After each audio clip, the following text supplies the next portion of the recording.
तो श्रद्धा के हत्या के गुनहगार आफताब का नार्को टेस्ट आज हुआ और आफताब से कत्ल की रात से लेकर शव के टुकड़ों को ठिकाने लगाने तक के सवाल पूछे गए। ऐसे में आपको ये जान लेना जरूरी हो जाता है कि आखिर नार्को टेस्ट होता क्या है, सच के कितने करीब होता है और आरोपी से कैसे सवाल किए जाते हैं। हमारी संवाददाता पल्लवी के साथ पूरा एक्सपर्ट पैनल मौजूद है।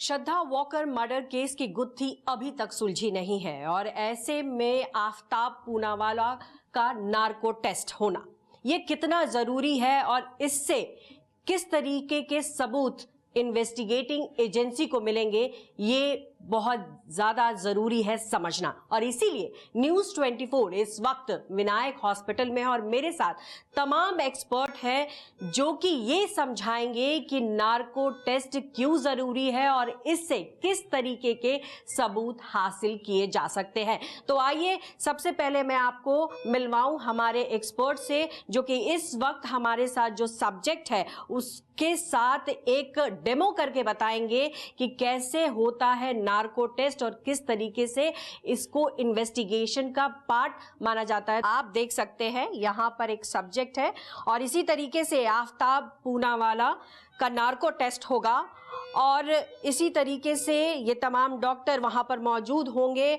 और जो स्टार्टिंग प्रोसीजर होगा उसको सबसे पहले समझ लें कि सबसे पहले स्टार्टिंग प्रोसीजर क्या होता है। डॉक्टर, किस तरीके से नार्को टेस्ट अगर होता है तो जो भी होता है व्यक्ति उस पर किस तरीके से प्रक्रिया का इस्तेमाल किया जाता है?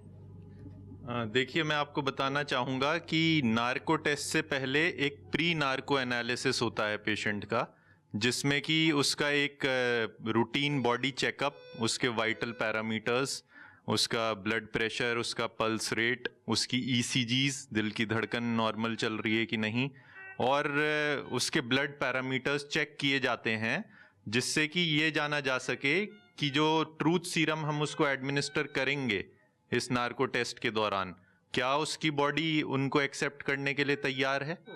जी बिल्कुल, जिस तरीके से इन्होंने बताया। और इसके बाद जब प्रक्रिया शुरू होती है, जब आपने प्री एनालिसिस कर लिया, उसके बाद की प्रक्रिया क्या होगी? प्री एनालिसिस के बाद फिर हम लोग जो है तैयारी करते हैं नार्को एनालिसिस की, जो मेन टेस्ट है, और वो ट्रूथ सीरम जो है इंट्रावीनसली नसों के द्वारा पेशेंट को एडमिनिस्टर, उस टाइम एनेस्थीसिया का काम शुरू हो जाता है। तो डॉक्टर रोशनी से बात कर लेते हैं। जब इन्होंने कहा कि ट्रूथ सीरम जिसकी बात हो रही है, पहले तो समझाइए ये ट्रूथ सीरम क्या होता है और किस तरीके से जो पेशेंट तो नहीं कहेंगे, जो भी व्यक्ति से जो भी सब्जेक्ट है उससे उगलवानी है चीजें, तो किस तरीके से इसका इस्तेमाल होगा? ट्रूथ सीरम बेसिकली एक एनेस्थेटिक एजेंट है जो बारबिटूरेट के ग्रुप में आता है। मेनली हम सोडियम पेंटाथॉल यूज़ करते हैं। ये ट्रूथ सीरम क्या करता है, इंट्रावीनसली ये एक्ट करता है और डायरेक्टली अफेक्ट करता है हमारे ब्रेन को। ये मतलब जो सब्जेक्ट है हमारा, उसको सबकॉन्शियस स्टेट में लेके जाते हैं, ताकि जो हमारा सब्जेक्ट है उसकी जो दिमागी रूप से जो इनहिबिशन है कि वो सच ना बोले, वो जो चीज़ है उसको इनहिबिट करता है। तो अच्छा डॉक्टर रोशनी, मैं यहाँ समझना चाहूँगी क्योंकि एनेस्थीसिया बहुत मेजर रोल प्ले करता है, तो शरीर के किस भाग में एनेस्थीसिया दिया जाता है? जो भी हमारा मेनली आईवी कैनुला होता है, जिससे हम नॉर्मली ड्रग्स देते हैं, मेडिसिन देते हैं, उसी से हम देते हैं। वो ब्लड समझा पाएंगे जैसे ये सब्जेक्ट है? हाँ, यहाँ पे हम कैनुलेशन करते हैं, डायरेक्टली इनको नसों के द्वारा हम देते हैं और वो ब्लड के थ्रू एब्जॉर्ब होता है, इफेक्ट करता है हमारे ब्रेन को।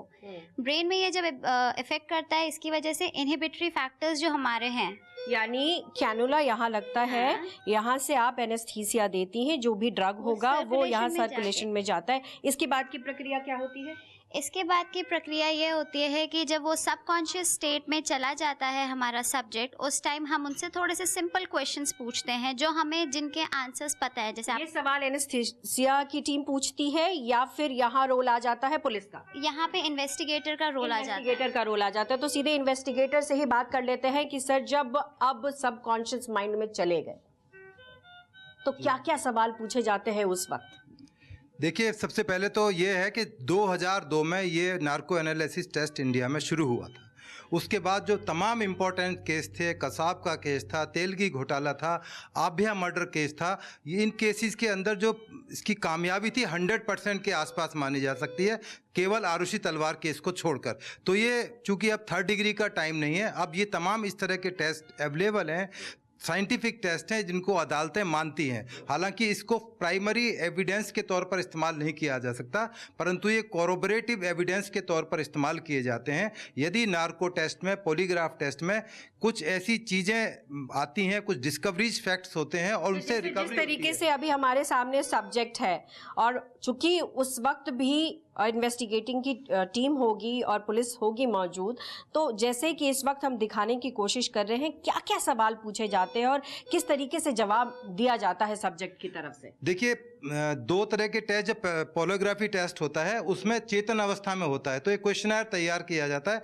बेसिक चीज़ ये है कि ये झूठ को कन्फ्रंट कराने के लिए, ना कि सच को उगलवाने के लिए टेस्ट किए जाते हैं। तो क्वेश्चनर का जो रूप होता है, शुरू में उसको फैमिलराइज कराने के लिए, आप कहाँ के रहने वाले हैं, श्रद्धा को कैसे जानते हैं, श्रद्धा के साथ कहाँ आप घूमने के लिए, जिससे कि वो एक माइंड सेट में आ जाए। परंतु जब नार्को एनालिसिस टेस्ट में होता है तो उसका माइंड सुप्त अवस्था में या सेमी अनकॉन्शियस पोजीशन में होता है, तो जो उससे सवाल कन्फ्रंट कराए जाते हैं, पूछे जाते हैं, तो उनका सवाल। अवस्था कहने का मतलब यहाँ है डॉक्टर साहब ये कि जिस तरीके से हमें यहाँ सब्जेक्ट दिखाई पड़ रहा है, कुछ इसी तरीके से होता है कि आंखें खुली हैं और ऐसी है कि नींद भी नहीं है और नींद में भी है। बिल्कुल सब कॉन्शियस स्टेट में होता है पेशेंट, आधी चेतन अवस्था, आधी अचेतन, उस तरीके की स्टेट होती है। और ज़्यादातर ये पाया गया है कि इस अवस्था में पेशेंट सच बोलना शुरू कर देता है, सब्जेक्ट जो होता है वो सच बोलना शुरू कर देता है।